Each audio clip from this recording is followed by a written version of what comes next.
So ngayon, mag-unboxing tayo nitong package na dumating. May in-order kasi ako at dumating na. So samahan nyo akong buksan itong binili ko. Tingnan natin. Tinakpan ko lang para hindi makikita. So buksan na natin gamit ang ating napaka-sexing opener. Ayan, no? Walang damit, grabe. Pero ano to, antique to eh. Yan. Pang open ng ng sulat or mga package kagaya nito. So sarado pa talaga yan. Makikita niyo.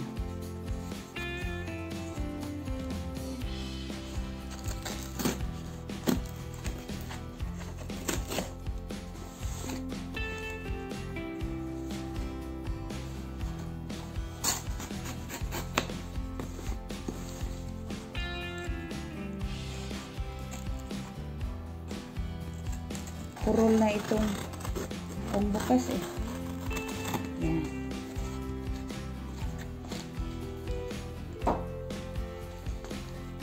Tadaan! Tadaan! Wow! Magagamit na tayo para sa ating channel para naman mas marami tayong magagawa. Sana ipagpalain tayo na malakas ang ating pangangatawan at matutupad na ang ating pangarap. So, yan. Ito yung SD card. Mas marami kasi itong makakaya kaysa kung ano meron ako sa cellphone ko. Ito naman yung nakikita nyo na yata. Yan. Ito yung in-order ko.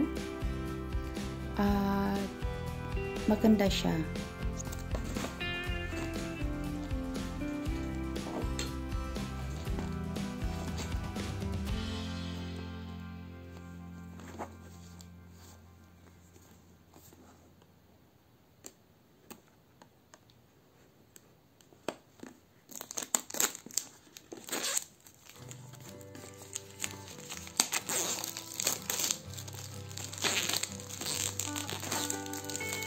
Yan, made in Europe talaga. Itong si hangin palalabasin na natin. Yan. At itapon sa tamang tatapon naman basura. Yan.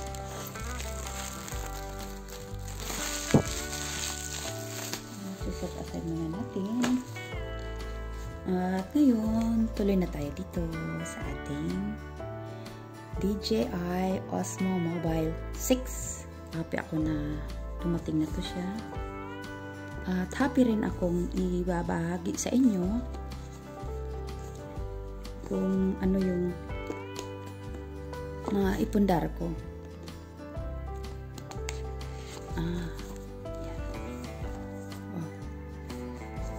So, tingnan natin. I-unfold natin ang nasa loob. Sabi dito, unfold the creativity daw. So, ano nga ba itong creativity? Iyan.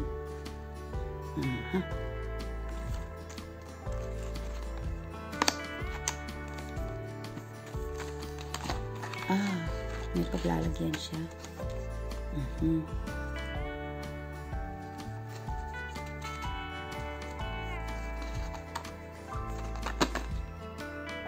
Meron siyang cable dito. Yan, labas na natin. Meron pa sa loob. Wala na yata. So, tuloy lang tayo. At ito na yun.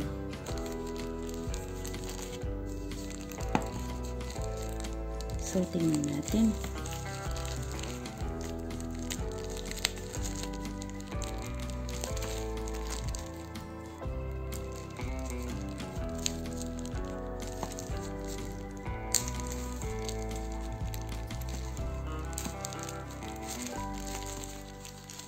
Tadaan! Yan.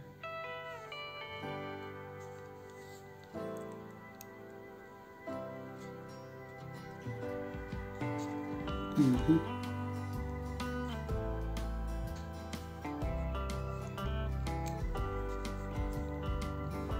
babasahin ko muna ang manual nito bago ko siya talagang i-unfold. Kailangan kong pag-aralan ito. At pati na itong mga maliliit na bagay na kasama dito. Dahil mas maigi na yung pag-aralan natin.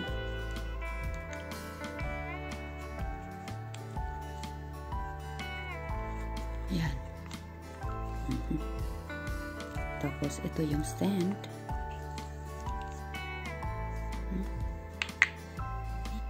Ganda ng kulay niya. Gustuhan ko. Yan.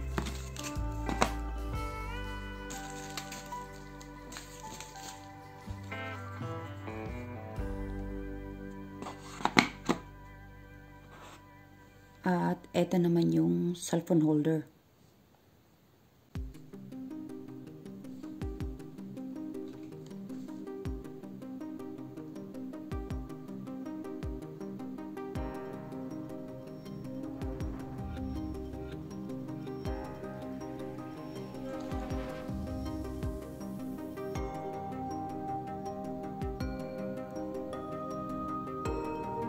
Ang saya ko dahil matagal ko na tong pinangarap, matagal ko na tong gustong bilhin. Kaya lang tumingin-tingin muna ako sa internet kung ano ba ang bagay para sa akin or ano ang magandang yung tamang gadget pa na gagamitin ko. So yun mga kahabis. Gusto ko lang ibahagi sa inyo ang natanggap ko at ito nangyari na. So happy ako na dumating na talaga yung ginusto ko. So dito na nagtatapos ang ating video ngayon. Maraming salamat sa panonood. At yung mga hindi pa nakapag-subscribe sa akin, paki-subscribe naman. I-click nyo yung notification bell at hit na rin yung all para wala kayong mamimiss na bagong uploaded na video ko.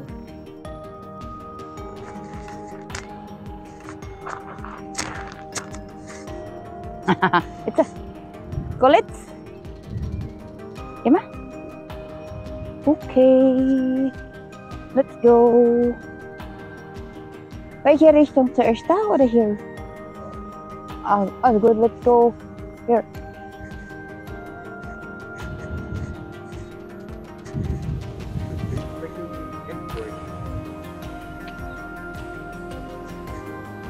Oh, guck mal. So schön, Wolken. Das geht nicht, weil ich da bin. Ich muss aufstehen. Look at the clouds. How beautiful they are. Clouds here, clouds there. Good night. Why? This tracking good night? You have to fix it.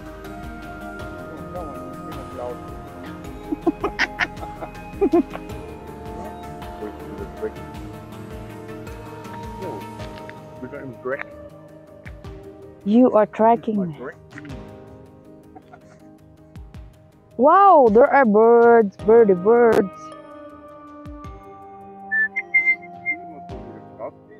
Okay. Ja.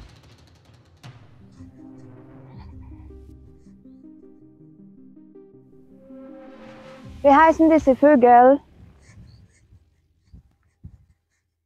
Die heißen Schnarcher. Du hast mir nicht geantwortet. Yay! Hat sich versteckt.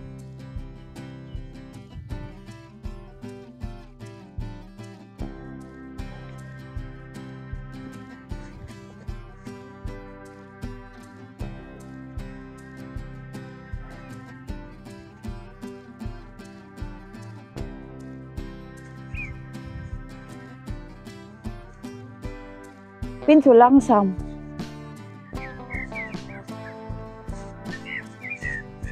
Look at the beautiful flowers.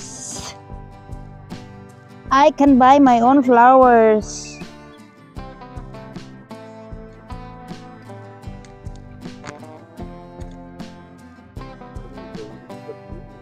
So malibat ako andere. Na, das ist dasselbe dann. Die andere Seite, ne? Ja.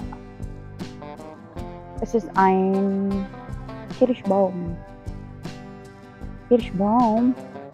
Wir haben schon Früchte. Da bilden sich schon grüne Früchte. Und im Laufe der Zeit, die werden größer und roter. Ich denke, das ist aber ein normaler Kirschbaum. Also keine Sauerkirschbaum, sondern normale, also die großen, die mit großen Früchten. Groß und süß. Weil die Sauerkirschen sind klein. Und das sagt schon der Name Sauer. Also eben Sauerkirschen. Okay, let's go.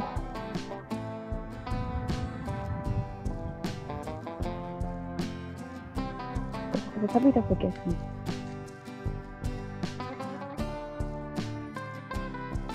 And here you see the canola plants. Raps.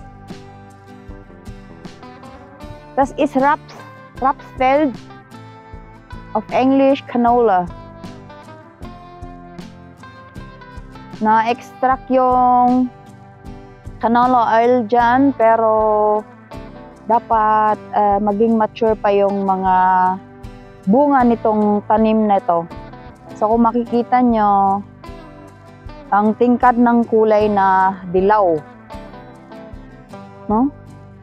So ganyan kaganda siya. Okay. So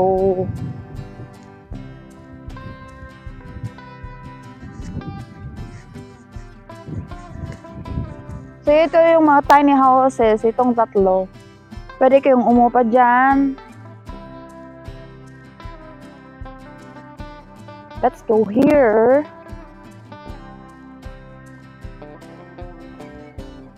So, ayan, meron pa sa likuran. Meron pang dalawa doon. Ito ngayon walang umupa. Pero nakalagay dyan na no smoking. So, yan ang tinatawag na mga tiny houses. So, obviously, walang umuupa sa ngayon. Baka sa susunod na buwan habang papainit ang panahon. Dahil ngayon ay medyo malamig pa.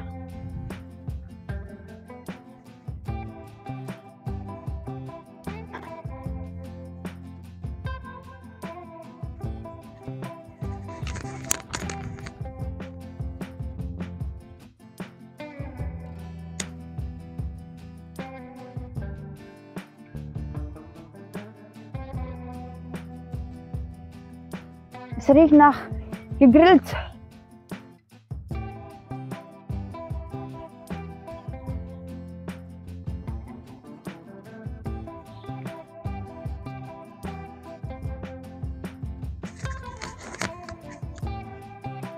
So wala akong masabi. I can't say anything right now because I said too much in the last few minutes.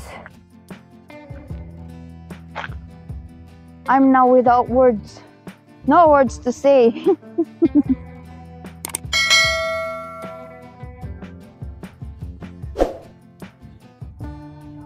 Ich war auch schon da.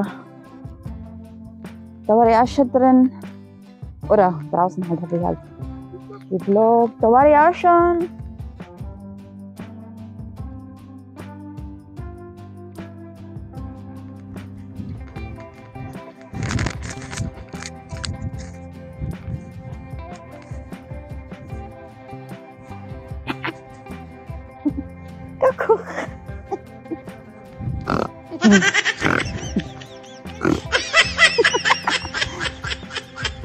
I'm a monkey, small monkey. Ja. Warte noch, wie wir dort sind. Aber die Sonne versteckt sich jetzt.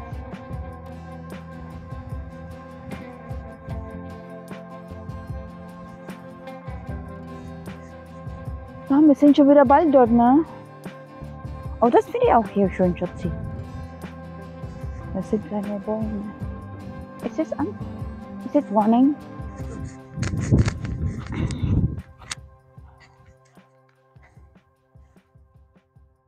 Das sind Holunder. Ist aus? Wahrscheinlich leer. Das sind Holunder.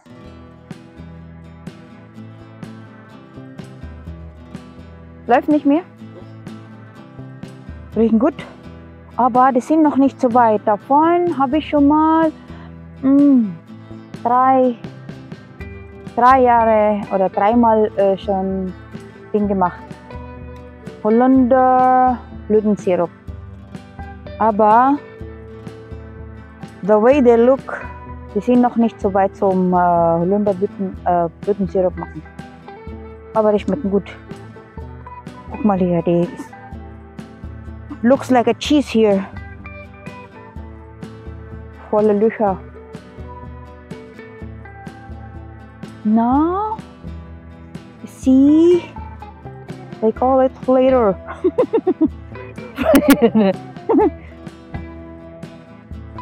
Yay, that's a beautiful. Die riechen auch gut, guck mal. Guck mal die hier. Oh, die riechen so gut. Oh, aber I forgot. I'm allergic to that. So here we are. This is Glenn's Hobbies reporting from the outskirts of Heilbronn City. Watch my videos, my small channel. Peace out! Ngayon sa sarap ng isang puno at meron akong nakita na gusto kong i-share sa inyo, gusto kong ipapakita sa inyo. So, come with me.